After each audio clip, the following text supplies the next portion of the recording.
Good morning friends. આપણે હમણાં જોવાનું ચાલુ બીજું ચેપ્ટર જ ચાલે છે આર્થિક વૃદ્ધિ અને વિકાસના નિર્દેશકો.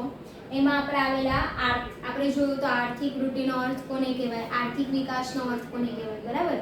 હવે આપણે જોયું છે આર્થિક વિકાસના લક્ષણો. બહુ મોસ્ટ ઇમ્પોર્ટન્ટ ક્વેશ્ચન છે અને એક્ઝામમાં પણ પૂછાય છે.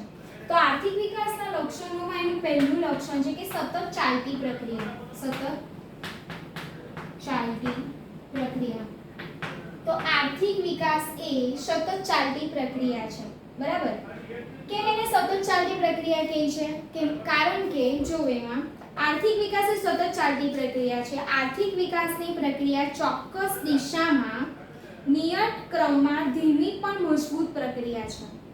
કોઈ પણ દેશમાં વિકાસની પ્રક્રિયા શરૂ કરવાનું કામ સરળ છે, પણ તે જાળવી રાખવાનું મુશ્કેલ છે. સામાન્ય વિકાસની પ્રક્રિયા શરૂઆતમાં ઝડપી હોય છે, પણ સમય જતાં વિકાસની પ્રક્રિયા કેવી બને છે? ધીમી બને છે. તો આર્થિક વિકાસની પ્રક્રિયા ચોક્કસ દિશામાં નિયત સમયે કેવી હોય છે? ધીમી, પરંતુ કેવી છે? મજબૂત પ્રક્રિયા છે.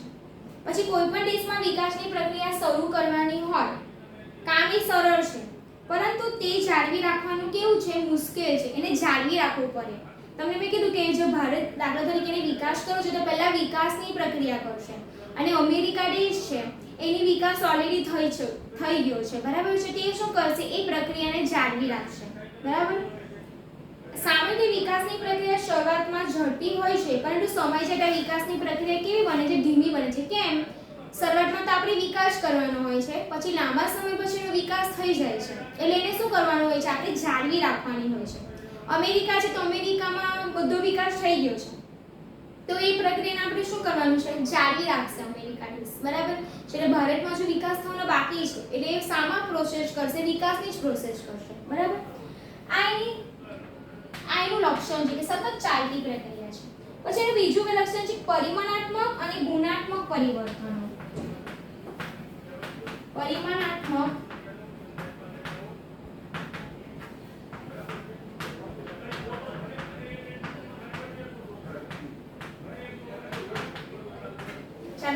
બીજું લક્ષણ છે એનું કે પરિમાણાત્મક અને ગુણાત્મક પરિવર્તન. આ બંને પરિવર્તનો થતા હોય છે. તો તમને મેં કીધું કે પરિમાણાત્મક કે એવા પરિવર્તન પરિણામે કે લોકોની આવક વધે, માથાદીઠ આવક વધે, દેશની રાષ્ટ્રીય આવક વધે, એ બધા પરિમાણાત્મક ફેરફારો છે. પછી બીજું કે ગુણાત્મક પરિવર્તન. ગુણાત્મક પરિવર્તનમાં લોકોનું જીવન ધોરણ ઊંચું આવે છે, બરાબર. લોકો ઉચ્ચ શિક્ષણ તરફ વળે, સારું એજ્યુકેશન લે છે. ત્યાર પછી ગામડાનો વિકાસ થાય છે. લોકો કૃષિ ક્ષેત્રમાંથી ઉદ્યોગ ક્ષેત્ર તરફ આવે છે, ગામડામાંથી શહેરમાં સ્થળાંતર કરે છે, બરાબર છે. ત્યાર પછી ગુણાત્મક પરિવર્તનોમાં બીજું એ પણ આવે કે લોકો સારું શિક્ષણ એજ્યુકેશન મેળવે છે. ત્યાર પછી લોકો સારું આરોગ્ય મેળવી શકે છે, સુખાકારી જીવન જીવી શકે છે. એ બધા ગુણાત્મક પરિવર્તનો. તો એનું પરિમાણાત્મક અને ગુણાત્મક બંને જાતના પરિવર્તનો થાય છે. એ શું છે? આર્થિક વિકાસનું લક્ષણ છે કે જેમ જેમ વિકાસ થાય તેમ તેમ પરિમાણાત્મક પણ ફેરફારો થાય અને ગુણાત્મક પણ ફેરફારો થાય. ત્યાર પછી આવે છે કે ત્રીજું કે માંગમાં પરિવર્તન આવે છે. ત્રીજું લક્ષણ એ છે કે માંગમાં પરિવર્તન આવે છે.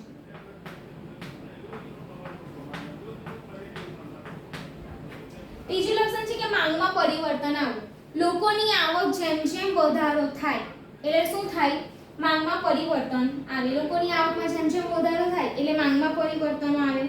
વિકાસ થવાથી લોકોની આવક વધે છે, લોકોની રુચિ બદલાય છે એટલે માંગ બદલાય. વિકાસની શરૂઆતના તબક્કામાં પ્રાથમિક વસ્તુઓની માંગ ઝડપી વધે છે, ત્યારબાદ મોજ શોખ અને સુખ સગવડની વસ્તુઓની માંગ શું થાય છે?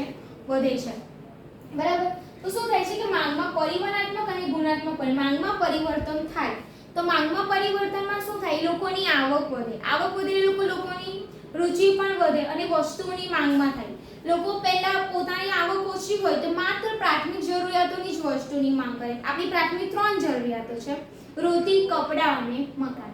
હવે આ 3 જરૂરિયાતો સંતોષે છે, બરાબર. ત્યાર પછી એ 3 જરૂરિયાત સંતોષાય એટલે પછી લોકોની આવક વધે છે એટલે લોકો મોજ શોખની વસ્તુઓ, બરાબર છે, મોજ શોખની વસ્તુઓની જ માંગ કરશે. મોજ શોખની વસ્તુઓમાં તમે એક્ઝામ્પલ આપો તો લોકો જ્યારે સારા ઘરમાં રહેશે, ઘરમાં ફૂલ ફેસિલિટી, એસી મૂકશે, ટીવી સારું વાપરશે, એન્ડ્રોઈડ સારા ફોન વાપરશે, વોશિંગ મશીન, આ બધી મૂળ શોખની વસ્તુઓ છે તો એની માંગ કરશે. એટલે કે જેમ જેમ વિકાસ થાય છે એટલે વ્યક્તિની આવક વધે, એની રુચિ બદલાય, એની ફેશન બદલાય એટલે માંગમાં શું થાય? પરિવર્તન થાય. તો ત્યાર પછી આવે છે ચોથું છે કે શ્રમની ગતિશીલતા વધે છે. હવે જો અહીંયા કહે છે શ્રમની ગતિશીલતા એટલી છે એટલે શ્રમની ગતિશીલતા એટલે એક સ્થળેથી બીજા સ્થળે જવું. એટલે કે જો વિકાસ થાય એટલે શિક્ષણમાં આપોઆપ શું થવાનો છે? વધારો થવાનો છે. શિક્ષણમાં જેમ જેમ વધારો થાય, બરાબર છે, તેમ તેમ શ્રમની ગતિશીલતા વધે. હવે શ્રમની ગતિશીલતામાં શિક્ષણમાં જેમ જેમ વધારો થાય તેમ તેમ શ્રમની ગતિશીલતા વધે. શ્રમની ગતિશીલતામાં એટલું માનવાનું કે વ્યક્તિ જ્યારે એક સ્થળેથી બીજા સ્થળે રોજગારી મેળવવા માટે છે, શિક્ષણ એ ઉચ્ચ શિક્ષણ લે છે, બરાબર છે. માની લો કે આમ તમને ખબર છે કે ભારતના એન્જિનિયરો, ભારતમાં બહુ ઓછી કંપનીઓ આવેલી છે એટલે ભારતના મોસ્ટ ઓફ એન્જિનિયરો ફોરેન કન્ટ્રીમાં રોજગારી મેળવતા જાય છે, બરાબર. તો એ શું બતાવે છે? આપણને શ્રમની ગતિશીલતા બતાવે છે. તો એ શ્રમની શું છે? ગતિશીલતા છે. એટલે વિકાસ જેમ જેમ થાય છે તેમ તેમ શ્રમની ગતિશીલતામાં પણ શું થાય છે? વધારો થાય છે. ત્યાર પછી આવે છે પાંચમો પોઈન્ટ કે મૂડી સર્જનમાં વધારો થાય છે.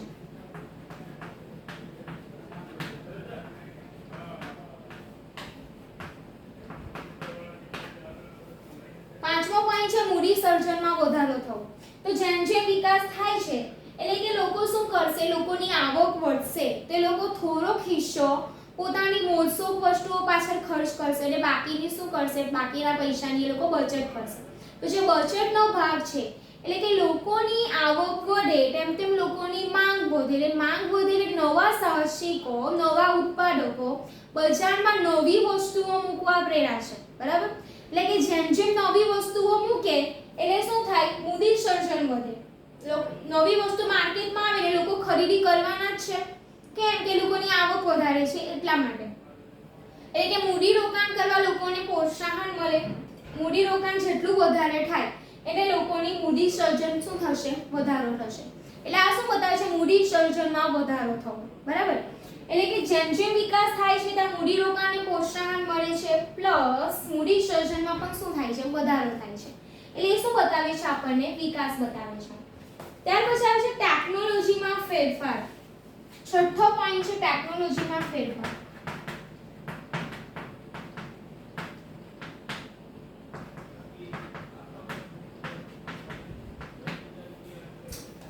છઠ્ઠો પોઈન્ટ છે ટેકનોલોજીમાં ફેરફાર. હવે આ ટેકનોલોજીના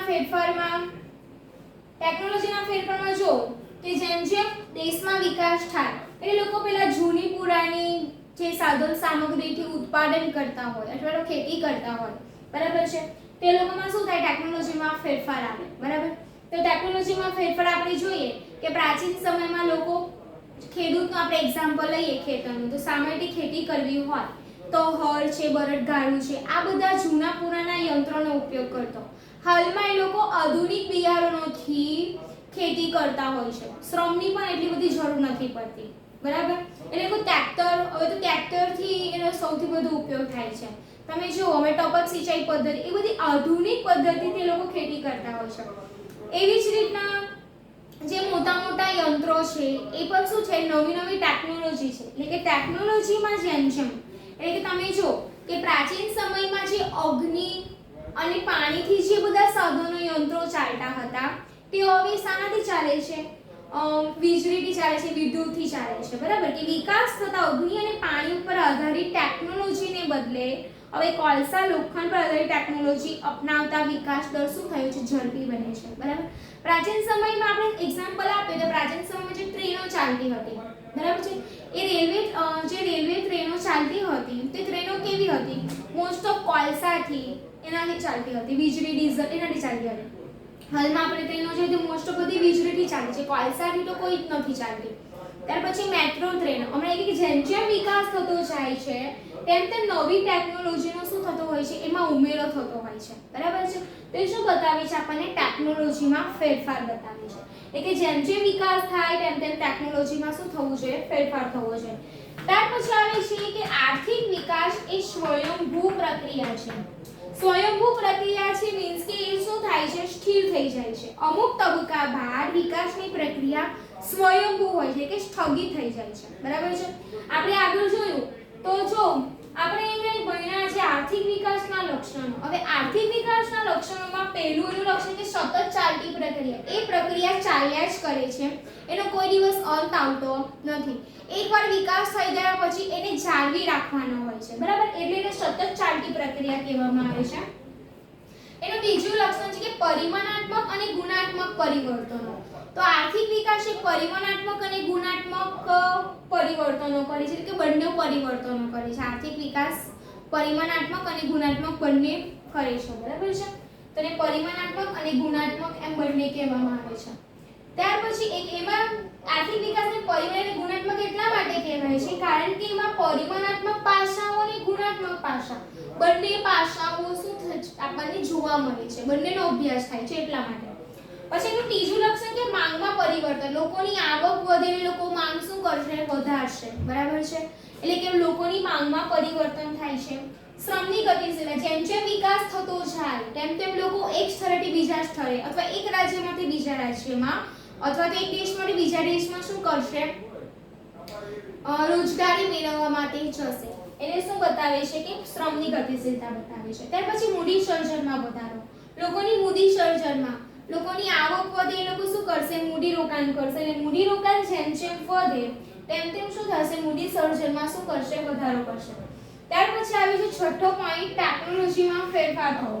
ટેકનોલોજીમાં ફેરફાર થવો એટલે આપણે જોઈએ કે જેમ જેમ વિકાસ થતો જાય છે તેમ તેમ નવી નવી ટેકનોલોજીનો ઉપયોગ થતો જાય છે. એટલે કે ટેકનોલોજીમાં ફેરફાર થાય. ત્યાર પછી આવે છે સ્વયંભૂ. લાંબા સમય પછી વિકાસની પ્રક્રિયા સ્વયંભૂ તબક્કામાં અમુક તબક્કા પછી વિકાસની પ્રક્રિયા કેવી થઈ જાય, સ્વયંભૂ થઈ જાય. સ્વયંભૂ થઈ જાય એટલે કે સ્થિર થઈ જાય છે. બરાબર છે. પછી વિકાસ થઈ ગયો હોય છે અને ત્યાર પછી આપણે એને જાળવી રાખવાનો હોય છે. સ્વયંભૂ પ્રક્રિયા બતાવે છે. તો વિદ્યાર્થી મિત્રો આ બહુ જ મોસ્ટ ઇમ્પોર્ટન્ટ ક્વેશ્ચન છે કે આર્થિક વિકાસના લક્ષણો સમજાવો. બરાબર, આ બોર્ડની પરીક્ષામાં પણ પૂછાય છે. તમારે આ 7 લક્ષણો સમજાવવાના.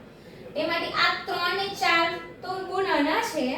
આ 7 તો એક જ લીટીનો આપણે તમે ચોપડીમાં જોશો એટલે આ ક્વેશ્ચન જ્યારે તમે વાંચો ત્યારે એને ચોપડીમાંથી વાંચજો. બરાબર, આ આઈ થિંક 3 માર્ક્સમાં ક્વેશ્ચન પૂછાય છે. 3 માર્ક્સમાં પૂછાય છે એક્ઝામમાં. બરાબર, હવે આપણે આ જોયું આર્થિક વિકાસના લક્ષણો. હવે આપણે જોવાનું છે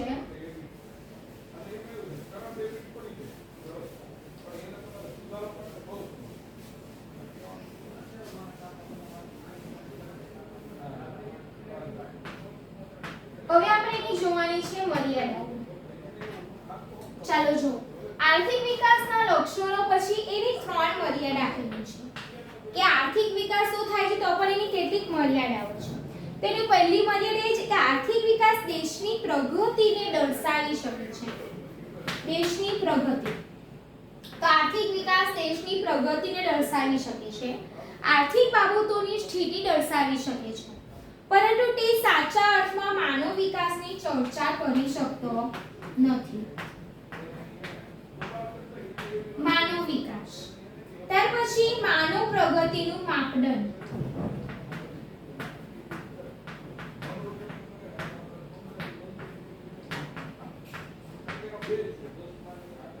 ચાલો જો પહેલી એની મર્યાદા એ છે કે આર્થિક વિકાસની મર્યાદાઓ આર્થિક વિકાસની મર્યાદાઓ. એની પહેલી મર્યાદા એ છે કે આર્થિક વિકાસની પ્રક્રિયા જેમ જેમ થાય છે તો આર્થિક વિકાસ એક દેશમાં કેટલી પ્રગતિ થઈ છે એનો ઉલ્લેખ કરે છે તે જાણી શકે છે. પરંતુ આર્થિક વિકાસને કારણે એ માનવ વિકાસ માનવીનો કેટલો વિકાસ થયો છે તે જાણી શકતું નથી. બીજું કે માનવ પ્રગતિનું માપદંડ પણ માપી શકતો નથી કે માનવી કેટલી પ્રગતિ કરે છે ને આપણે માપી શકીએ છીએ, કોઈ દિવસ નથી માપી શકતા.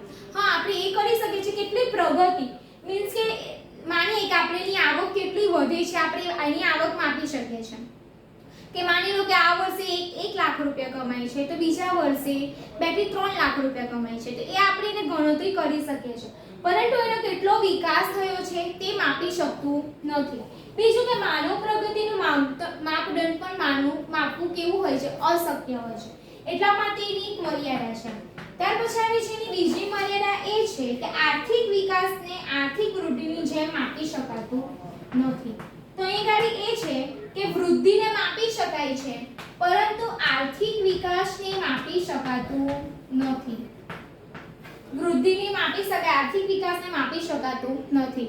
આર્થિક વિકાસને માપવાનું કાર્ય કેવું હોય છે? ખૂબ જ મુશ્કેલ છે, કારણ કે આર્થિક વિકાસમાં સમાજમાં આવેલા પરિવર્તનો પણ સમાવેશ થાય છે. તેનું માપ કાઢવાનું કાર્ય કેવું હોય છે? ખૂબ જ મુશ્કેલ હોય છે. તો એની બીજી વાત એ છે કે વૃદ્ધિ, આપણે આર્થિક વિકાસને વૃદ્ધિની જેમ માપી શકાતું નથી.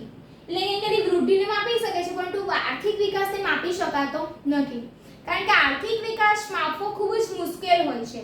કારણ કે આર્થિક વિકાસ જેમ જેમ થાય છે તેમાં કેટલાક પરિવર્તનો આવે છે અને દરેક પરિવર્તનનું માપ કાઢવું કેવું હોય છે? ખૂબ જ મુશ્કેલ હોય છે.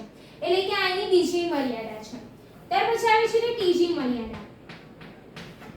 ત્રીજી મર્યાદા એ છે કે આર્થિક વિકાસ થાય તો પ્રજાનું જીવન ધોરણ ઊંચું આવે.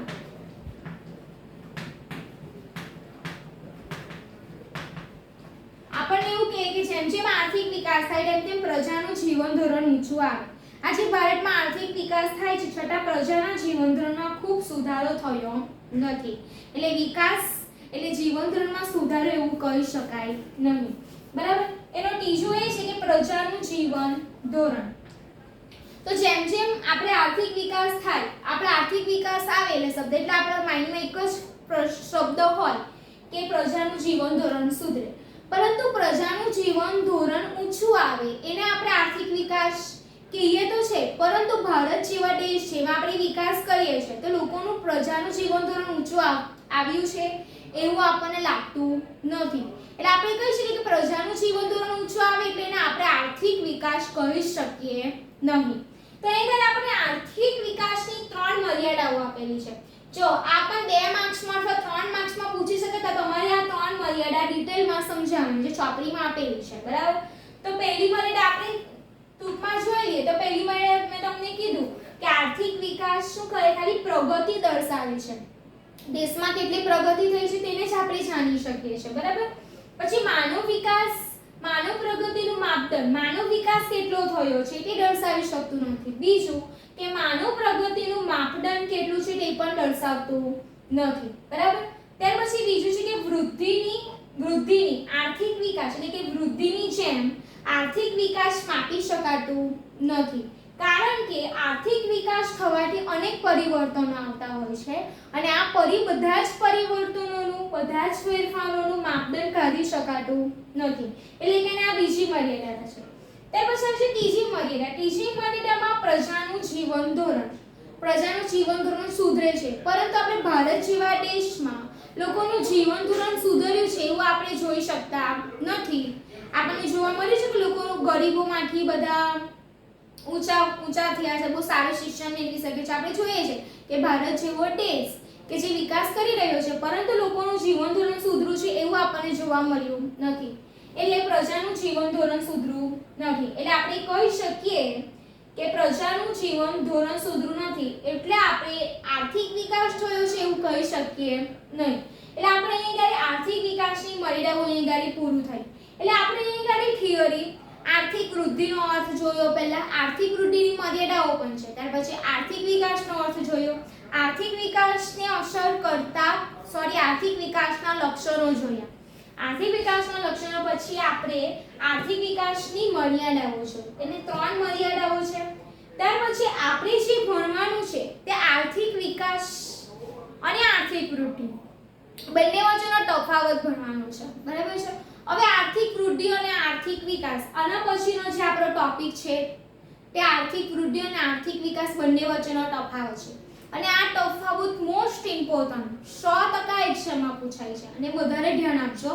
આર્થિક વિકાસ અને આર્થિક વૃદ્ધિ.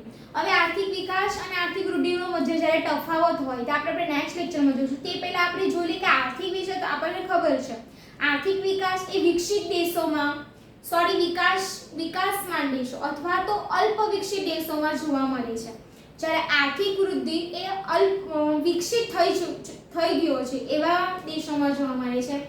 એક્ઝામ્પલ તરીકે હું તમને આપું તો વિકસિત વિકાસ કયા દેશમાં જોવા મળશે? તો મને ભારત દેશમાં જોવા મળશે. ભારતમાં મારે વિકાસ કરવો પડશે, બરાબર છે. ત્યાર પછી વૃદ્ધિ મને અમેરિકા જેવા દેશમાં જોવા મળશે, બરાબર છે. તો અમેરિકા અને ભારત આ બે દેશમાં મને અમેરિકા અને ભારત આ બંને દેશમાં મને શું મળશે? વૃદ્ધિ અને વિકાસ બંને મને જોવા મળશે, બરાબર. તો અમેરિકા અને ભારત આ બંને દેશમાં મને વૃદ્ધિ જોવા મળશે. એટલે એ ક્યારે હું જોઉં કે અમેરિકા શું કરશે? ના વિકાસ થઈ ગયો છે એટલે પોતાના એને વિકાસને જાળવી રાખશે. વિકાસ જ્યારે ભારત જેવો દેશ વિકાસની પ્રક્રિયા તરફ વળશે, બરાબર છે. તો એ ક્યારે આપણે ત્યાર પછી જોવાનું છે આર્થિક વૃદ્ધિ અને આર્થિક વિકાસ આ બંને વચ્ચેનો તફાવત જોવાનો છે. તો આર્થિક વૃદ્ધિ અને આર્થિક વિકાસ વચ્ચેનો આપણે તફાવત જોઈએ.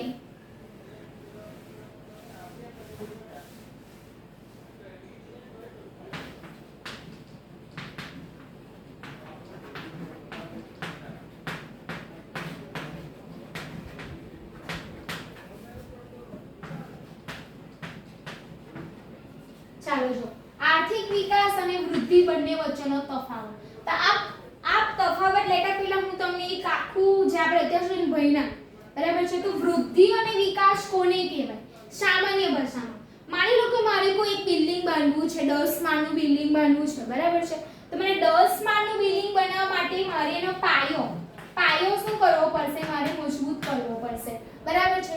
તો આ જે પાયો છે તમારે મજબૂત કરવો પડશે. ત્યાર પછી એની ઉપર મારે 10 માળની બનાવવાની હોય કે 50 માળની બિલ્ડિંગ બનાવવાની હોય, બરાબર. આ 10 માળની હોય કે 50 માળની બિલ્ડિંગ હોય તો પછી આ શું થશે? 10 માળની હોય કે 50 માળની હોય, બરાબર છે. તો આ જે પાયો છે એને હું શું કહીશ? એને વૃદ્ધિ કહીશ. જો મારી વૃદ્ધિ સારી હશે તો જ મને વિકાસને જે 10 ને 50 માળની જે મારી બિલ્ડિંગ બનાવવાની છે એને હું વિકાસ કરીશ, બરાબર છે. એટલે કે જેમ હવે કે 10 ની 50 ની જગ્યાએ હું 200 બનાવ 100 માળની બિલ્ડિંગ બનાવ, પરંતુ મારો પાયો મજબૂત હોવો જોઈએ. એટલે કે આ પાયો આપણને શું બતાવે છે? વૃદ્ધિ બતાવે છે. અને આ વિકાસ શું બતાવે છે? આ જે 10 અને 50 માળની બિલ્ડિંગ એ વિકાસ બતાવે છે. એટલે એવું કહેવાનું કે જેમ મારે વિકાસ કરવો હોય તેમ દેશની મારી વૃદ્ધિ પહેલા મારે કરવી પડે, બરાબર છે. એટલે વિકાસમાં વૃદ્ધિ અને વિકાસ બંનેનું સંમિશ્રણ હોય. એટલે મેં તમને ગયા લેક્ચરમાં કીધેલું. એટલે એને દ્વિમુખી અથવા બહુપરિમાણીય અથવા તો બહુમુખી પદ્ધતિ તરીકે પણ ઓળખવામાં આવે છે.